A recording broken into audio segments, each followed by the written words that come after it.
Hello, everyone, and welcome to The Everyday Talks, the podcast where we dive into the little things that make our lives interesting.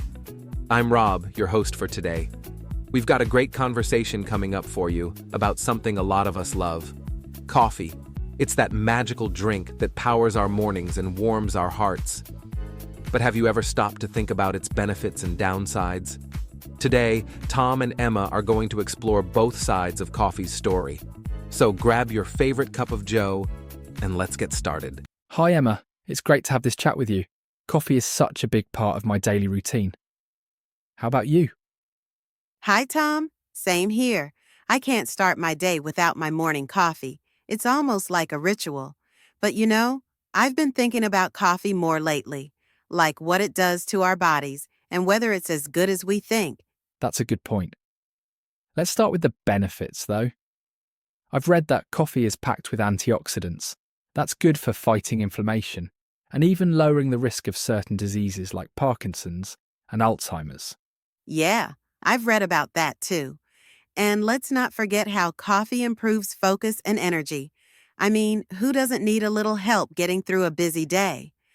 True, that caffeine boost is a lifesaver, especially for students or anyone pulling late nights. But caffeine also helps in physical performance. Athletes sometimes drink coffee before workouts to improve endurance. That's interesting. I didn't know it could help with workouts. I also heard it can improve your mood. Like, it stimulates dopamine, the feel-good hormone. Exactly. But of course, there's the other side of the story too. Too much coffee can make you jittery or anxious. Oh, definitely. I've felt that before. If I drink more than 2 cups a day, I start feeling restless. And let's not forget about sleep. Coffee in the afternoon can totally mess with your sleep cycle. That's a big one.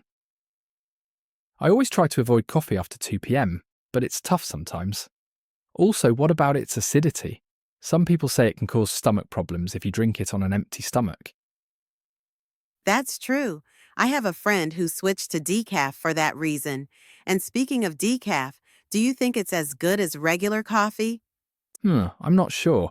I've had decaf a few times and it's okay, but it doesn't give you that energy kick. Still, it's a good option for people who love the taste, but can't handle caffeine. Totally.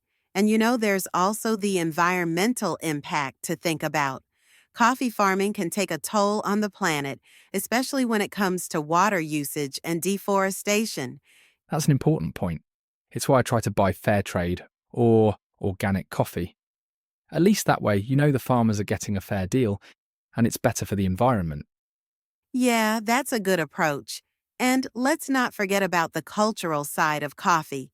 It's not just a drink, it's a way to bring people together. Like, how many times have you said, "Let's grab a coffee to catch up with a friend"? Exactly. Coffee shops have become social hubs. Plus, there are so many ways to enjoy coffee. Espresso, cappuccino, lattes, cold brew. The list goes on. That's what makes it so interesting. Coffee is universal, but everyone has their unique way of enjoying it. By the way, what's your favorite coffee? I'd say a classic cappuccino. It's the perfect balance of espresso and milk foam. What about you? I love a good iced latte, especially with a bit of caramel syrup.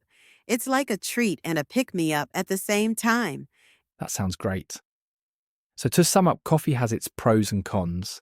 It's full of benefits like antioxidants, improved focus, and even social connection.